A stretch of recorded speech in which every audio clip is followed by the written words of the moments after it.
welcome to another episode of Inner Peace, Better Health. I'm your host, Sana, and today we have an extraordinary guest, Sig Muller.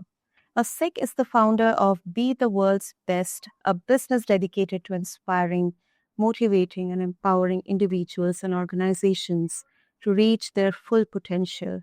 After surviving a sudden cardiac arrest and a remarkable recovery, Sig has dedicated his life to helping others realize their unique capabilities and talents. So let's quickly dive into this inspiring conversation about the focus of his business, be the world's best. So, Sig, welcome to the show, and it's an absolute honor having you with us. Well, thanks. Great to be here with you today. So, Sig, can you tell us about the moment you decided to start Be the World's Best, and what was the journey which inspired you to start this? Yeah, so the moment occurred after my sudden cardiac arrest, and it really was a moment that stretched over a number of weeks as I recovered from my sudden cardiac arrest. But on August 23rd, 2024, I was with a group of friends and had a sudden cardiac arrest and died. My heart full stop. I was dead more than 8 minutes. Good friends did CPR. A husband-wife team tag teamed it. And because of that and a defibrillator, I was brought back to life. It was really that event that catalyzed the idea of Be the World's Best. I found myself in the hospital for 7 days after that. And the first 2 days in the hospital, I had anterograde amnesia, which means I didn't remember a single thing that happened from the cardiac arrest going forward. Pretty scary. I had friends and family in the room, and people would come into the room, and I would say two things to them repeatedly. I'll share one of those things today, but the phlebotomist was coming in to draw my blood every hour for those first 2 days. And because I didn't remember anything, every time the phlebotomist came in the room, I'd say, "What's your name?" "Rob." Rob would say, "I'm here to draw blood." And I'd look at Rob and I'd say, "Rob, you're the world's best." He'd draw my blood and I'd tell him multiple times again, "You're the world's best." I was pretty happy he was doing a good job drawing my blood and not having to poke me, 10 times to figure it out. Rob would come back an hour later and I'd say, "Rob," I'd say, "Hello, what's your name?" He'd say, "Rob." And I'd say, "Rob, you're the world's best." He'd draw my blood and I'd tell him he's the world's best again. Every time he came in the room, every hour, I would tell him, "You are the world's best," after asking his name and not know that I'd done it before. So whether you were a nurse, whether you were family, friends that came in the room, I had a good friend come into the room and pray with me. I remembered his name because I knew him before my cardiac arrest, but I didn't remember, necessarily that he prayed with me, and I told him he's the world's best. I said, "You are the world's best." Every single person that came in that room, I told that to. And that idea of, in that moment, I needed people to be their world's best. It was my way of thanking them. Telling someone you're the world's best is really just saying, "You're awesome, you're fantastic, I really appreciate you." It's also a way of saying, "Hey, I really need your best performance, because I know I messed up, it's really wrong. I didn't know what it was, but I needed people to be the world's best." So that was sort of where it formed, but it was the ensuing weeks after where the idea really crystallized in me. Wow, Sig, thank you so much. And it's really incredible how life-changing events can lead to such profound missions. Thank you for sharing an inspiring story. Okay, so now what are the core principles? I think our listeners would love to know. What are the core principles that Be the World's Best is built on? Yeah, I think too often in life we show up and we're not the best version of ourselves, right? So, some days I'm crappy Sig. I'm not at my best, and I don't like that. I don't think people around me like that. We all have our bad days. We all have our good days. And really, it's about adopting the attitude of gratitude in your life. And all of us inside us, I believe, have the capacities and talents and skill to be the world's best teacher, podcast host, father, son, spouse, whatever it might be. That opportunity resides within us. And I think adopting what I call the attitude of gratitude is super important. Too often, I think we go through life and don't have enough gratitude and appreciation for things. Exactly.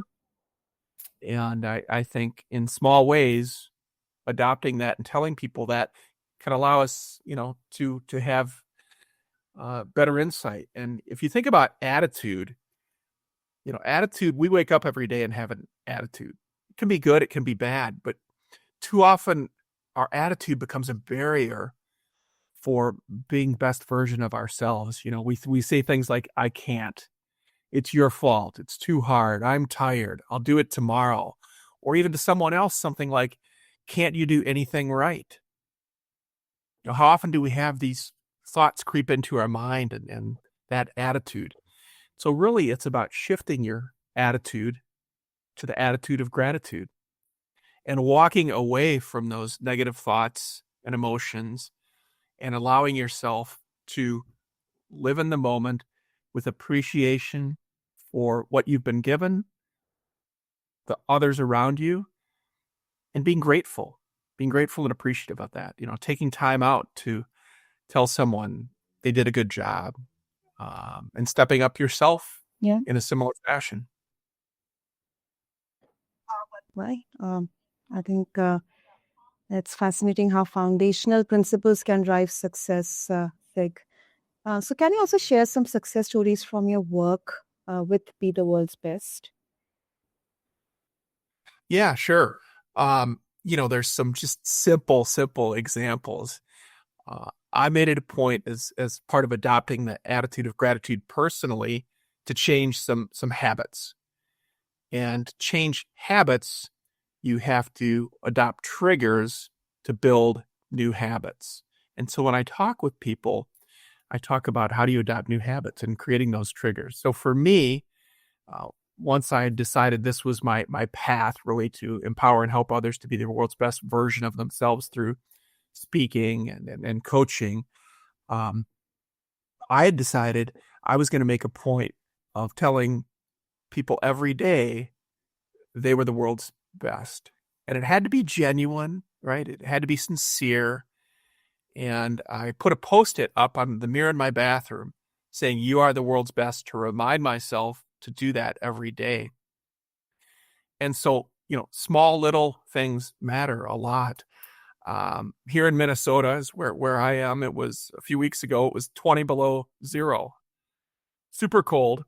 And I found myself at a coffee shop in line with some police officers in the coffee shop.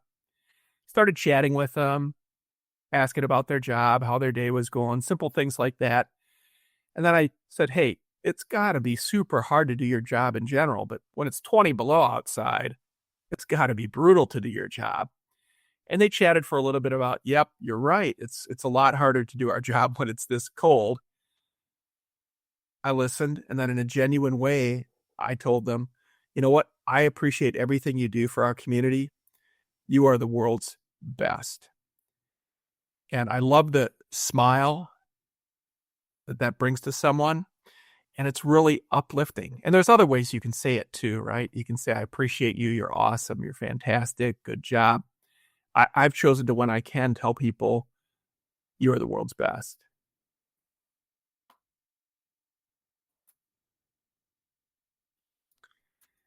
The other area, maybe I'll just mention briefly, that I've been helping people with is I've spoken at schools and church groups quite a bit, and helping them realize the opportunity to be the world's best. And in fact, one of the groups I just spoke at is a career group. It's helping people who are newly unemployed, right? So they're looking for a job, which is a pretty low period in your life when you're looking for a job.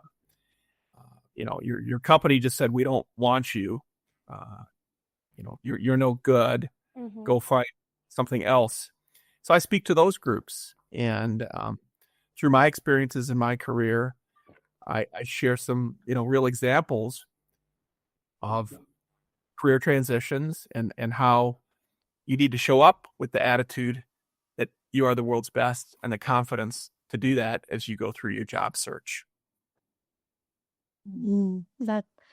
That's really, really encouraging. Really encouraging. And success stories are always motivating, and I think they are the testaments to the real impact of your work, and it really justifies the name "Be the World's Best." Yeah. Also, Sig, how do you believe changes in belief and behavior, how they can create transformative results? Because at times we often decide, we often think that, okay, from today itself I'm going to implement these changes. I've written down what are the changes uh, they have to be made, what are the required ones, and these are the values on the line with everything is done on paper. But at the time of execution, the consistency, it's really difficult sometimes to be maintained. We often fall into the rabbit hole of things are not working out, so we get dejected, and then again we are back to our old habits or old ways. So how can we make those changes last long? Yeah, that's tough. You're right. We all make New Year's resolutions, right? And Yeah. January 7th and, we're done. We haven't made it and we stop. So I think a couple things. It's creating an event, a nudge, a reason for what you're doing, right? If you're just doing it for yourself, I think that's part of it, but it's not enough. I think you need to have a greater reason for why you're doing something, and I'll give an example of that. I also think you need to create triggers in your life to change the behavior. And, if you look at research, it takes 5 to 10 weeks to change a habit or change a behavior, whether that's smoking, drinking, attitude to be the world's best, whatever it is. You're not going to do it in 2 days, 5 days, a week. You really have to build that habit. So for me, I had a son. My eldest son got married a couple years ago, and I wanted to lose some weight. And I wanted to lose some weight for a long time, but I kind of, I'd lose a few pounds, gain a few pounds, kind of bounce back and forth. Never really lost it. But about 9 months before his wedding, I said to myself, I'm really going to do it this time. I'm going to lose a lot of weight. My goal was 35 pounds, and I'm going to do it by his wedding in 9 months. How am I going to do that? And I said, I'm going to eat better. I'm going to exercise more. And in order for me to accomplish that, I did a couple things. I was going to work out more, right? Okay, easy to say. How do you do it? Well, one of the things I did was I put my workout clothes by my door some Okay. days. I put it at the foot of my bed some days. So I wasn't going to get out of bed, or I wasn't going to leave the house without seeing my workout clothes. I also joined some classes. And for me, it was very motivating to go to a class 3 times a week where other people were working out. You got the reinforcement of people working towards a goal of better health. Uh, I also just made a point of shopping better for groceries and not having the stuff that I knew I would snack on and would be my downfall. Mhm. And once you have those triggers in place and start to do the behaviors, and you do them, like I said, you can't just do them for 2, 3 days, a week, 2 weeks. You got to keep with it and keep that focus. You can start to change your habits and feel better. As I lost weight, have the endorphins going because you're working out, which make you feel good. So I think it's about having that motivational event that's shared with others from an accountability standpoint. Mhm. Um, and I was there for my son's wedding, Yeah. 35 pounds less and healthier. Well, yeah. And I'm going to be there when he has grandchildren, healthier. That's So, so inspiring. So inspiring, Sig. And um, we often see age as a huge blocker in achieving such transformative results or doing huge changes, big changes in our life. But I think um, Your story is really a great example of how age is no bar, you know. It's never too late to make transformations in your life. Yeah. Amen. I couldn't agree more. I just turned 59 Wow. after my cardiac arrest. Hmm. And, part of it is I didn't know after that if I was going to live a day, a week, or 40 more years. My father just turned 95. Wow. Wow. Yeah. Yeah. Last week. That's what. I'm 59, and that's a long way from 95. And so I found myself asking the questions of why am I here? How much time do I have left? And I was reminded 2 months before my cardiac arrest, I went fly fishing with my son in Montana. He brought Mhm. his pastor with him, and his pastor asked us, and we read the book or listened to the podcast 4,000 Weeks. I hadn't and didn't know what it was. And he explained that 4,000 weeks was how long you have to live when you're born. It's about 80 years, the average lifespan. Oh. Kind of went in one year, out the other. Interesting, but not super relevant at that time. I was, healthy as a horse. Upon reflection after my cardiac arrest, that was one of the things that factored in. I said, okay, I'm here to make a difference. I need to put a stake in the ground.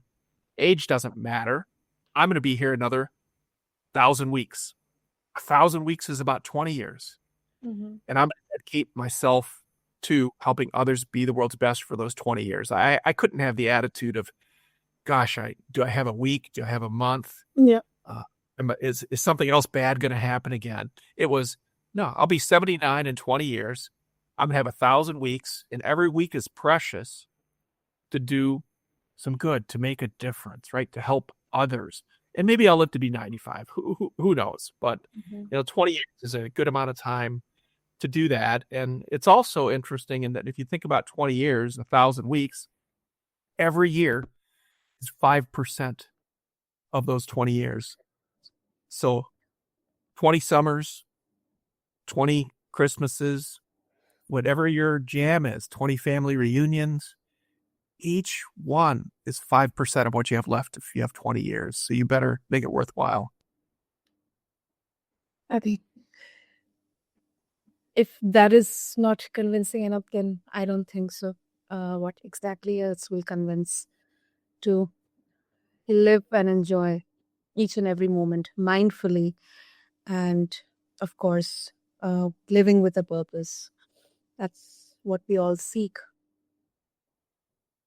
So, Sig, before we wrap up, what small steps, irrespective of the age of our listeners, somebody could be 20 in the early 20s, or somebody could be in their 30s or 40s, 50s, 60s, we have so many listeners listening to this. So, what advice or small steps you would advise them to take to start on this journey of being the world's best? Yeah, I think it's really simple. I encourage everyone to adopt the attitude of gratitude and make it a point to just be more grateful to those around you, the people you work with, your family, the barista that you get your coffee from every morning, the people that serve your community, and make it conscious effort, be consciously competent to tell them in a genuine, meaningful way, thank you. Or, I say you're the world's best, but it can be good job. I appreciate you. There's a lot of ways to say it. And I promise you, if you do that, you will not only have greater joy and happiness for yourself, but you'll help spread that to others, which at the end of the day, makes us feel good, others feel good, and actually improves our performance. Absolutely. Absolutely. Lovely. Sick. That is so, so inspirational, so divine. And also, if our listeners would wish to connect with you to know more about how Be the World's Best is helping make changes in people's lives or empowering them to make changes themselves in their own lives, how they can do that. Yeah, for sure. So I've got a website, betheworldsbest.com, also on LinkedIn as Sig Muller, and Be the World's Best on LinkedIn as well. And you can also follow us on Facebook, Be the World's Best. So lots of ways to connect with us. My email, if people want to email me, is sig@betheworldsbest.com. Great. We'll have all the details in the show notes. And Sig, thank you so much for sharing your wisdom and your beautiful experiences, of course, full of challenges, but you came out with triumph and flying colors. And I think this should be enough to inspire all of our listeners to start making changes, express gratitude, and also be grateful towards the nature, towards them and their loved ones for being there. And of course, if all of you listeners enjoyed this episode, please subscribe and share it with your friends, family, loved ones, even your colleagues or anyone. And you can refer to the show notes to explore more about Be the World's Best and connect with SIG as well. And until next time, this is your host, Sana, signing off from Inner Peace, Better Health. Thank you. Thank you.